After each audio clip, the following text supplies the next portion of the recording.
Hi, my name is Peter. I'm an ex-Jehovah's Witness, and we just had a protest at the International Convention for Jehovah's Witnesses in Copenhagen, in Brøndby Stadion, and here I'm trying to tell a little bit about it. We started out Wednesday morning this week here. It has to be said that the convention is from the 19th to the 21st of July here in Denmark. We started out Wednesday, having a walk around to see how it looks at the Brøndby Stadion, where we were allowed to walk on how it looked like, and walk on the where its public area is, because we were not allowed to go in where the watchtower had rented the stadium. So we went there and we used some. We had one interesting experience that there is a tunnel where people could walk through, drawing talk, and we basically used it on the asphalt on the road to write jwfacts.com and shun love never shuns and things like that on the road, so people walking by Jehovah's Witnesses, when they came on Friday, they would see this. And the afternoon at Wednesday we spent going to the technical department to get our card for electricity, so we could have this convention on the town place square, where we had a possibility that Friday to make a small protest. Thursday we spent time at our summer house that we had borrowed, making signs, figure out what key words we wanted to use and what sentences and all that, and made those ready. Then Friday we went off to Brøndby Stadion at the convention, and we found a small grass area where one of the entrances were on the road. And they put our signs up that all religion must obey or uphold the human rights and children's rights. And we used our car as a part of the demonstration and put flyers on that one too. But we were asked by the elders, those who were in charge of the traffic, that the cars had to be parked in the parking area. So we said yes, and we did that. Me and the other, we were four to arrange this protest. We went off with our cars, my car and her car, went off to the parking area. And then I came out, I was very surprised, because there were loud music. I could hear it was some Jamaican music with all the marks of Jamaican music, with the oil drums and stuff like that, and people was waving with the orange colored pieces of cloth and handkerchiefs and whatever they had.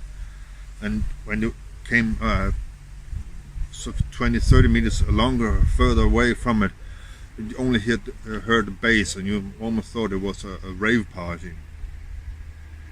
But we were there from about 8 o'clock on Friday till 9-10 o'clock, showing our flag. After that we went to the Copenhagen town square. That's really a big one, and there we put up a small tent. We had 8 speakers, music, and people walking by got flyers. We're talking about that the Jehovah's Witnesses didn't uphold human rights and the rights for the children. We had people from other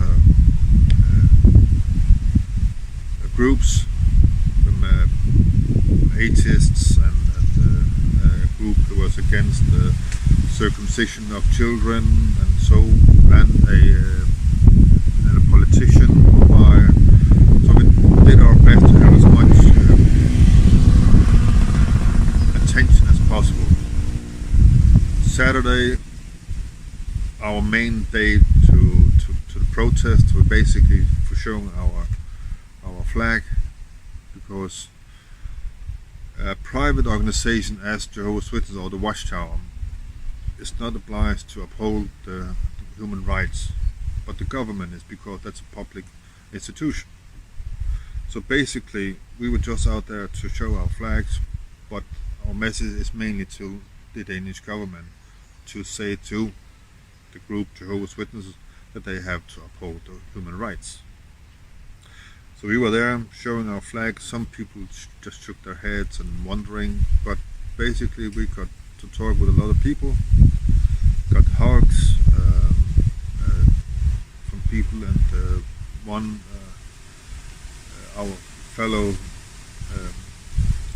to arrange this protest, Claude Jonas, or you better know him as him with the channel The Goat Like People.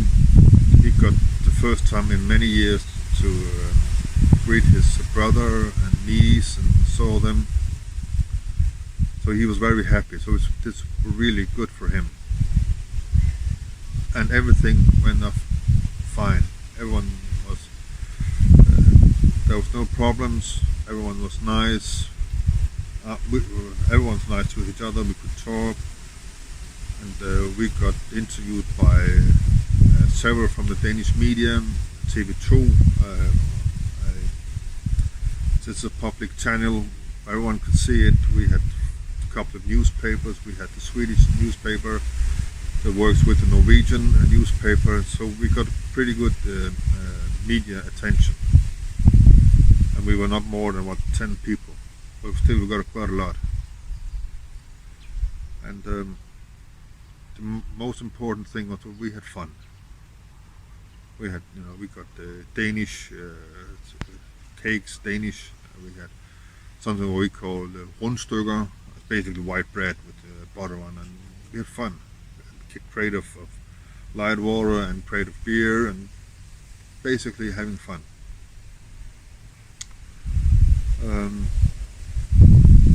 When the convention was finished, we packed all our stuff together, and we couldn't stop talking. So before we knew it, we had ordered some pizzas and get on talking all the time. But I think this is a very good sign of that we had. It was fun. Sunday, we had to. I had agreed with someone else to make a podcast, Danish called Udstødt or Shun in English, where we three, me, my wife, and an editor is also with to arrange the protest. We talked about why we did this and what type of convention it is that the Watchtower is violating. So all in all, it just was a really good protest, and we hope that the next time we're going to make one, more people are taking part of it and supporting it. And main message must be that, of course, main message is that Watchtower has to uphold the human rights, and the second is that have fun. It's part of the therapy for those who have been shunned and have lost family members to the Watchtower. So thank you for your attention, and hope you see you next time. Bye.